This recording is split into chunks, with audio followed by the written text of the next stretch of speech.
Hello YouTube, it's your new best friend Crystal from Bald Black Girls Chronicles. Welcome back to my YouTube channel. Today was a busy day. Busy. I'm going to try to do something different with my videos. So I tried making a video earlier today to tell you what was going on. Because I had to take Tabby Cat to the vet today.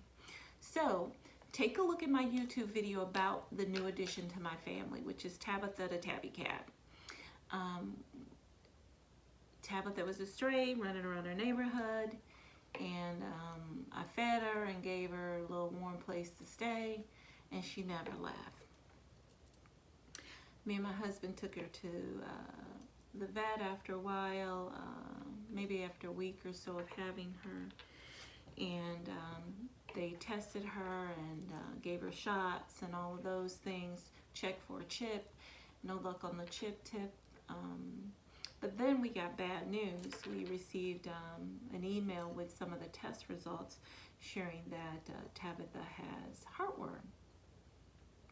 Now, those of you who know about heartworm, you understand that it's very inexpensive to treat and very inexpensive to prevent and very easy to prevent, but it's very expensive and difficult to treat. So once your dog has been diagnosed with heartworms, it can be very costly. So Tabitha was diagnosed with heartworms, and so my husband and I went back and forth about what to do. We had only had her for a little while. We were wondering if it was best to go ahead and cut our losses and surrender her to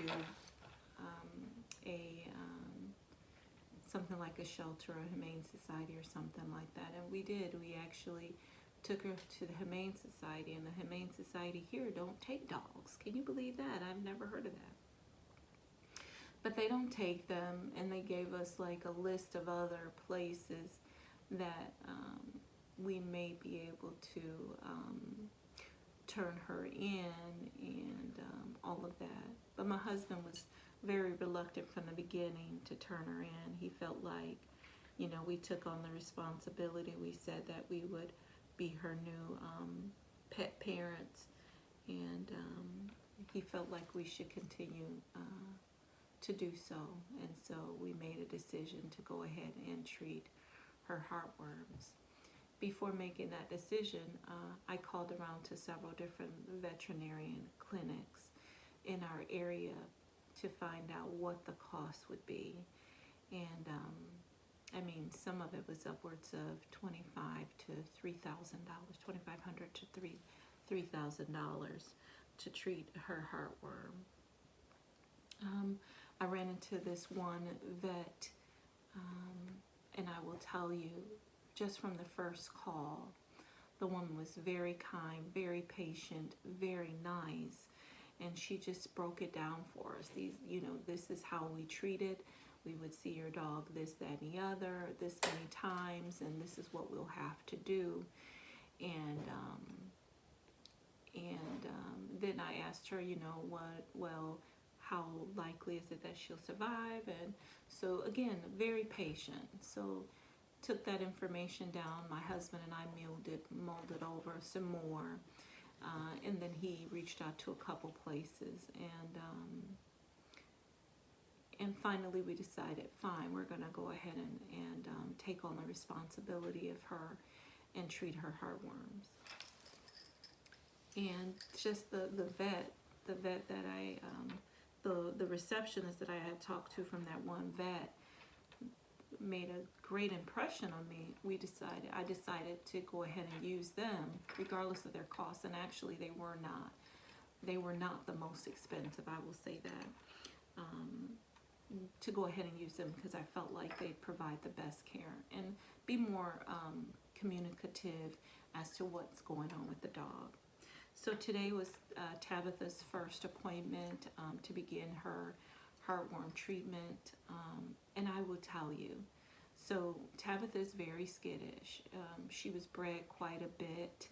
Although she likes people a lot, she's still very skittish. So people come into the room, she's barking and all of that other stuff. And just like before, I had to kind of touch the vet and let Tabitha see that, okay, we're good, we're friends or whatever. And she warmed up after that. And the vet sat down and spent just time with us, talking to Tabitha, gaining Tabitha's trust, and talking with me about what to expect and everything else. I didn't realize that she was the owner of the vet clinic. I mean, I thought she was maybe a vet tech or something like that. And so when I got ready to leave, I was like, thank you so much. You were just so nice. I really appreciate it. And I was like, and what's your name? And she's like, oh, I didn't introduce myself. And I was like, no, Tabitha was having such a fit. We focused on her, you know, more so, which as we should, because she was the patient.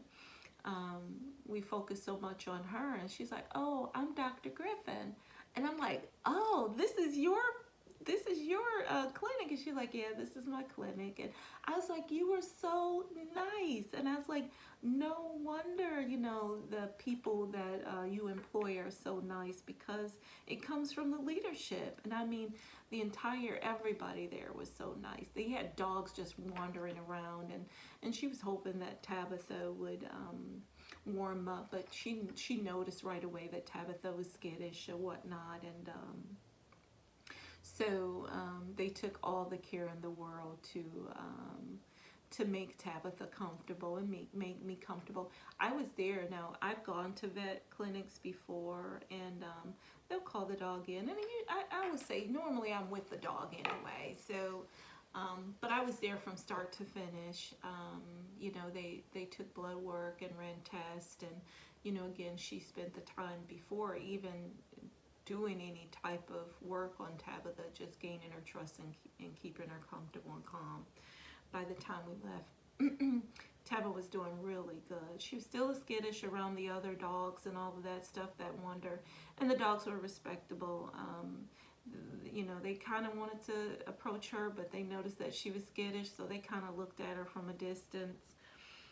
I got to work on socializing her more, because you know, although I am what I call a social introvert, I still like to get out and do stuff, and so I don't need no skittish old dog where she might bite somebody else's dog. I definitely don't want that. So the doctor checked to see how, you know, she looked at Tabitha's gums to see how old Tabitha is and such. And like I thought, I said 2.5. I was like, she can't be more than 2.5, maybe 3 years old is I think what I originally told my husband. And sure enough, the doctor confirmed. She's like, she might be 3, but she's not over 3. And she's like, she's very young. She's like, you wouldn't be able to tell considering that her teeth are so low, but that's basically because they bred her so much in her young life.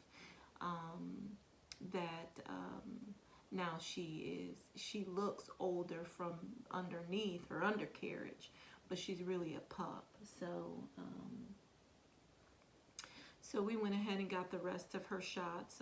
She needed additional shots, from booster shots she needed, and then started her heartworm treatment. So what will happen with Tabitha is we got her the heart guard to kill the younger heartworms, and then she'll be on antibiotics for the next 30 days. After the antibiotics, then the 30-day antibiotics, she will then go back, and if all's well, they did blood tests and all of those things. They didn't do x-ray this time. She says she'll do it with the next visit.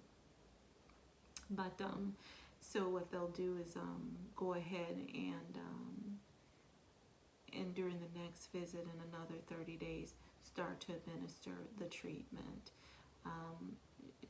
They were very clear that the treatment can be painful for them, because if she has any adult heartworms swimming there, she don't throw them up, she don't poop them out.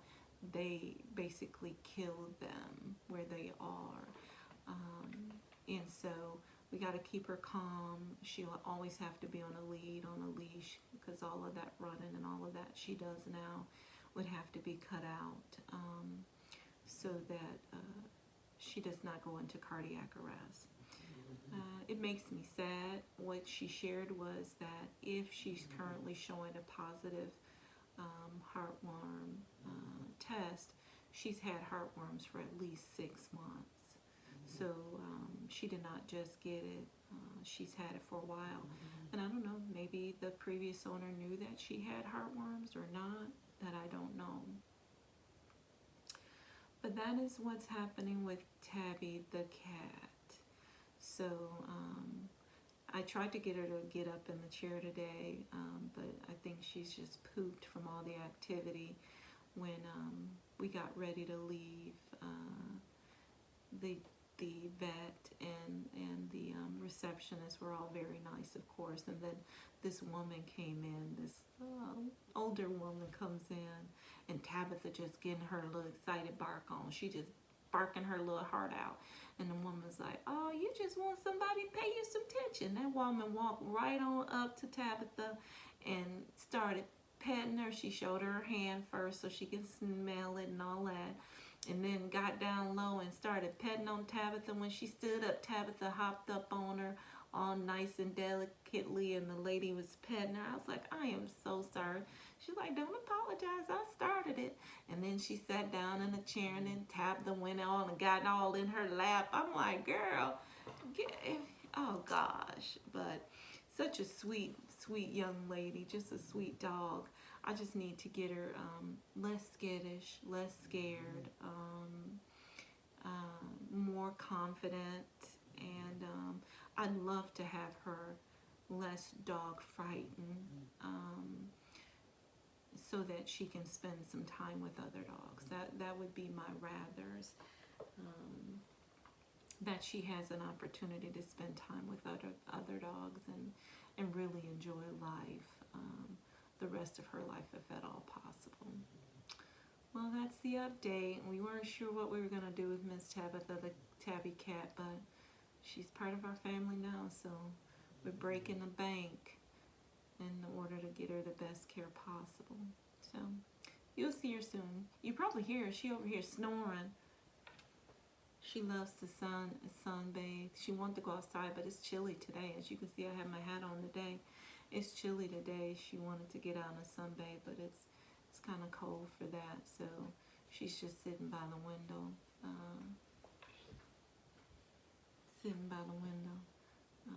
in the sun, enjoying that little sun.